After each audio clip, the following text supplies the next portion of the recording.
আসসালামু আলাইকুম foodie Bangali, welcome to my channel Nuri's kitchen. আশা করি সবাই অনেক ভালো আছেন, আমিও আল্লাহর রহমতে ভালো আছি। শুরু করি রান্না। প্রথমে কড়াইয়ে তেল ঢেলে দিলাম, তেল দিয়ে 2টা ডিম, এটা ততক্ষণ ভেজে নেব যতক্ষণ না পর্যন্ত হালকা হালকা লালচে রং আসতেছে। তো ডিম ভাজা শেষ, ডিম তুলে নিচ্ছি। তো ডিম হতে হতে ওই একই তেলের ভিতরে চিংড়ি মাছগুলো ভেজে নিব। এটাও সেমভাবে ভেজে নেব, বেশি আঁচ জোরেও দিব না, আঁচ কমেও দিব না, আঁচটা ঠিক মিডিয়াম টু লোতে রাখবো। চিংড়ি ততক্ষণ ভেজে নিব, দেন যতক্ষণ না পর্যন্ত একটু সফট হয়ে আসে। দেন চিংড়ি ভাজা শেষ, চিংড়িও তুলে নিলাম। ওই একই তেলে আমি এখন পেঁয়াজ দিয়ে দিব। পেঁয়াজ দিয়ে পেঁয়াজ ভাজতে ভাজতে ভাজতে ভাজতে খেয়াল রাখবেন অনবরত কিন্তু নেড়েই যেতে হবে, নাড়ানাড়ি কিন্তু বন্ধ করলে চলবে না। তারপরে একটু তেজপাতা দিলাম, তেজপাতা দিয়ে আবার ভালোভাবে নাড়ানাড়ি করে নিলাম। ঠিক ততক্ষণ ভাজতে হবে যতক্ষণ না পর্যন্ত পেঁয়াজের কালার চেঞ্জ হচ্ছে, একটু একটু পিঙ্কিশ কালার চলে আসতেছে। তো কিছুই না, পেঁয়াজের কালার হয়ে যাওয়ার পরে পানি দিয়ে দিছি। পানি দেওয়ার পরে ঠিক একটু কষাবো। কষানোর পর দিয়ে দিলাম আদা বাটা 1 চামচ, রসুন বাটা 1 চামচ, জিরা বাটা 1 চামচ দিয়ে আবার একটু রেখে দিব। দেন তারপরে বাদাম বাটা দিলাম 1.5 টেবিল চামচের মতো। এটা হলো চীনা বাদাম, আপনারা যে যার মতো বাদাম দিতে পারেন।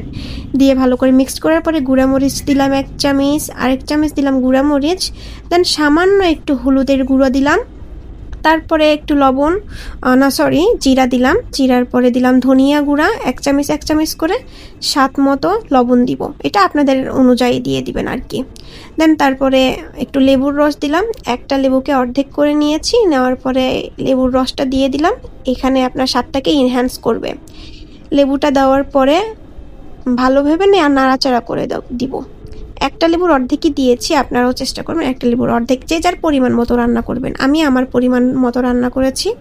এখন সুন্দরভাবে নাড়ানাড়ি করে নিব। আর আরেকটা কথা, যে আমি এখানে টমেটো সস দিয়েছিলাম, বোতল ছিল না, এই জন্য আমি পাতাটা দিয়েছি। আপনারা আপনাদের মতো দিয়ে নেবেন আর কি। আমার হাতের কাছে যা ছিল আমি তা দিয়েই রান্না করেছি। তারপরে এভাবে কষিয়ে নিব। কষাইতে কষাইতে একটু ঢেকে দিলাম মাঝখানে, যেন তাড়াতাড়ি কষানো হয়ে যায়।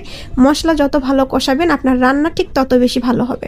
তো এরকম মশলা কষানোর পরে আমার চিংড়ি মাছ যেটা ভেজে রাখছিলাম সেটা দিয়ে দিলাম। এটা দিয়ে আবার আমি কষিয়ে নিব, ঠিক ততক্ষণ কষিয়ে নিব যতক্ষণ না পর্যন্ত তেল ছেড়ে দিচ্ছে। তো আমার এই চিংড়ি মাছ কষানো হয়ে গেছে।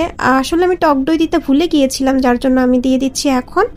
তো আমি এখানে সামান্য টক দই দিয়ে দিলাম, দিয়ে এটাও ভালোভাবে নেড়ে নিব। নাড়ানাড়ি করানোর পরে আবার আমি একবার ঢেকে দিব। ঢেকে দেওয়ার পর কিছুক্ষণ পর ঢাকনা খুলে যখন দেখবো যে আস্তে আস্তে উপরে তেল ভেসে উঠতেছে, তো এর ভিতরে দুধ দিয়ে দিব। লিকুইড দুধ দিতে পারেন, গুঁড়ো দুধও দিতে পারেন, সেটা আপনাদের হাতের কাছে যেটা থাকবে আপনি সেটাই দিতে পারবেন। এখানে কোনো